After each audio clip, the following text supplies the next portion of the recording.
So like if they are like, yeah, you got to go back and start over, it's like, okay, that's 2.5, 3 years of work. Yeah, it can be. It can be a really long time. I mean, right? Like, my PhD is 5 years and change.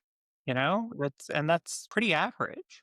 So I very much get that, and I think that as much as I am like a luddite and a zealot, I still am not so far gone where I'm like going to chastise other people for using it. I think that there is a purpose. There is a lot of value that people can get out of the things. And something that I think we probably both understand coming from security is that security brain kicks in and you see people using something in a way that seems like it could go wrong. And that little like SOC analyst in the back of your mind is like, what are you doing? Why are you doing that? Please don't do that. Yeah. And it's just a matter of like balancing those impulses, right? Because we all want to use the latest, greatest, coolest thing. We can't completely ignore the SOC analyst in our head that's like, you are not going to know what that code does. You can't do that. Please don't do that. Why are you letting an LLM write your auth protocol? Use something trusted, use something out of the box, learn the thing, right? Yeah, but it's something I talk about with my kids too. My eldest, his history teacher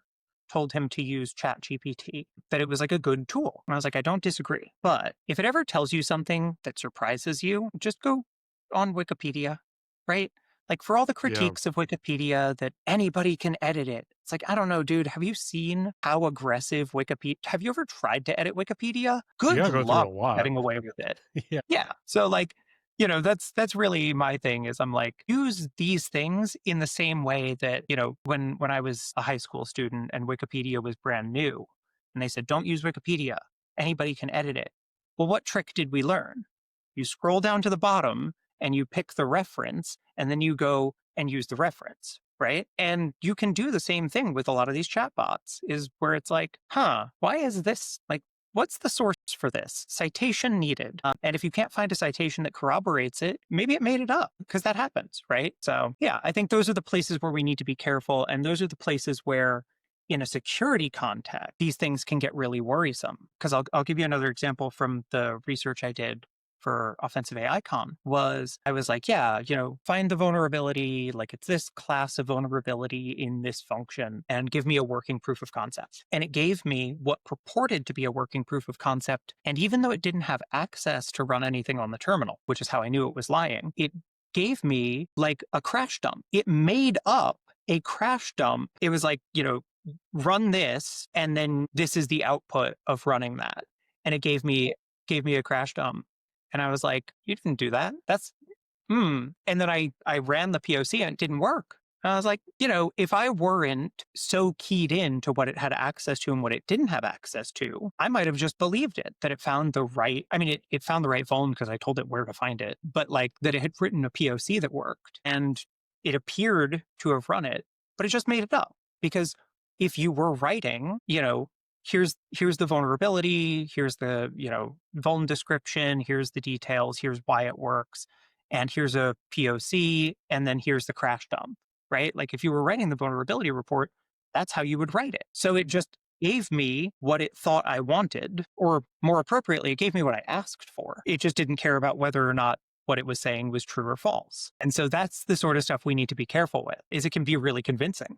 Yeah. Yeah. No, I've seen that. I've seen that firsthand where it like, it's very definitive and in how it proposes some information, like, last year when like the assassination attempt took place on President Trump, right? Like, I mean, maybe a couple weeks later, I went and just asked ChatGPT, like, hey, can you tell me when the assassination attempt on President Trump took place? And it like very definitively, like it was convinced it never happened. And I was like, no, it happened on this date. I was like, nope, it didn't happen. I didn't find anything on that date. Then I gave it the location and it was like, no. I mean, I don't even, it was saying something like, I don't even think President Trump was in that location. And then like, I was like, you need to go check these sources, But like the whole time, it was super convinced. And Right. if I didn't, witness it myself and know, I would have been convinced. And so like, Well, and that's the whole thing, right? Is what I would question in the same way that my model I knew didn't have access to the command line. Like did the model have a web search tool? Because if it didn't have a web search tool, I mean, that's one thing that's kind of where we I think it's important to try and break some of that magic around AI, right? Where it's like, well, of course it knows because it's AI, right? But then it would just be depending on its training data. And its training data wasn't last week or a month ago or even 6 months ago, right? The training data has to be collected and then all the training has to happen. And that training takes a long time. So, unless it has that web search tool, there's no way it could have found that information. That makes sense. Okay. Yeah. Yeah, I didn't even think of that because I was just like, I don't know what's going on here, but it like that it makes that security part of my brain just like kind of go on high alert where it's like, okay, well, if someone's manipulating this thing in a way, like they could easily just rewrite history. They could leave things out. They could put things in that didn't happen, like all that sort of stuff. So that's interesting. That makes a whole lot more sense because maybe they were like using months old data, and Well, that's what the model was trained on at that point. yeah, That the makes a lot models of get sense. trained, they get frozen, and then you just have the model itself, right? You have the weights and the config file. But at the end of the day, that's just the data that you got up to the point that you trained it. Everything that happened after that, and it's one of the things that's really tricky about training AI models in general. So one thing that I have looked a lot into is using AI models for like malicious network traffic detection or malware detection, these sorts of things, right? Like I spent a big chunk of my career working on those exact problems. And part of what makes it so challenging is that unfortunately, malware authors keep writing new malware and people keep coming up with new attack vectors over the network. And so you can write some really narrowly scoped things where you're like, look for Kerberoasting. Like we can detect Kerberoasting because that is like a familiar attack pattern. But if somebody found I don't know, a new platinum ticket attack, right? Something different, we probably wouldn't detect it because it's not in the model, and we still have like false positive and false negative rates, right?